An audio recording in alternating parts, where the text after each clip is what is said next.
Salut et bienvenue sur cette nouvelle critique à chaud consacrée à un film sorti en 1996, réalisé par Jan de Bont et dont le remake ou la suite sort cette semaine au cinéma, avec au casting Ellen Hunt, Bill Paxton, Jamie Gertz et Carrie Elves, entre autres. Il s'agit de Twister, sans S.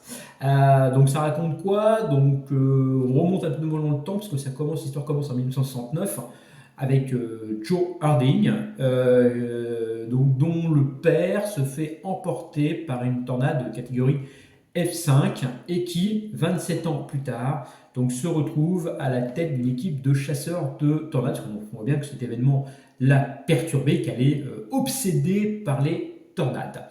Bill Harding, son ex-compagnon, arrive sur place avec sa nouvelle femme dans le but de faire signer les papiers du divorce, sauf qu'il découvre très vite que Joe a mis au point une machine pour étudier les tornades, 4 machines, et sous prétexte de faire signer ces fameux papiers, il veut bien reprendre un peu l'aventure, parce que c'est un ancien chasseur de tornades devenu présentateur météo, et il se prend au jeu et rejoint l'équipe.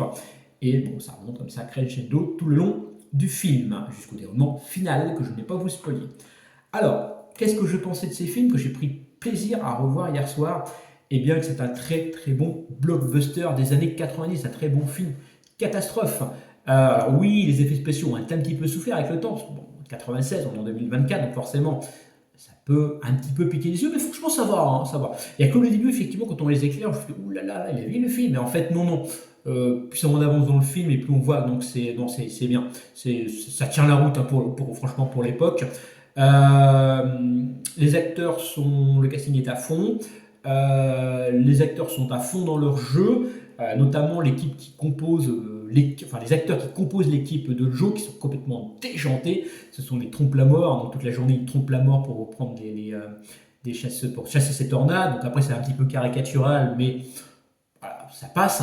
Et ce qui est bien, c'est que cette équipe peut être sérieux, parce que dans l'action, ils ont chacun leur rôle. Donc il y a le spécialiste de la radio, le spécialiste du Doppler, le spécialiste des cartes, le spécialiste des données météo, etc., le scientifique, le photographe, etc. Ils ont chacun leur rôle. Et quand ils sont dans l'action, ils tiennent chacun leur rôle. Et ils gagnent leur sérieux. Et ça, c'est ça qui est pas mal, franchement, dans cette équipe de déjantés. D'ailleurs, le plus déjanté d'entre eux reste Bill, puisque on apprend que son surnom à l'époque c'était l'extrême, et que il a tourné la page il pense avoir tourné la page de son passé, mais le naturel revient au galop et il se laisse emporter au jeu, et la signature de ces papiers ne deviennent qu'un prétexte pour suivre Joe dans ses aventures.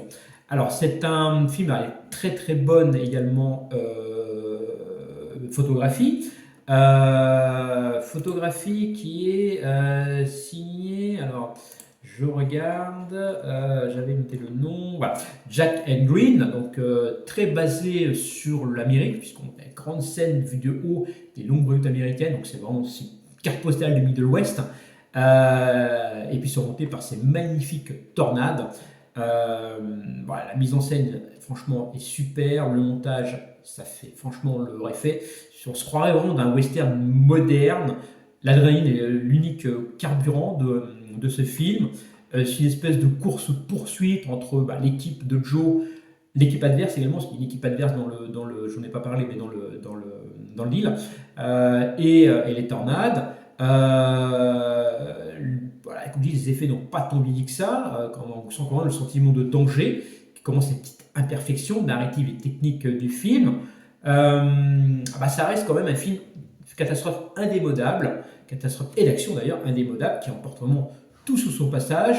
Le spectateur est constamment mis sous tension dans ce film, avec des belles assurances, hein, vraiment des belles courses, et ça monte crescendo parce qu'on commence avec une F1, une F1 et on finit avec une F5. Alors les F1 et F5 c'est les catégories de tornades, donc la F1 c'est une petite tempête comme on peut avoir en France, et la F5 c'est comme ils disent dans le film, c'est le doigt de Dieu.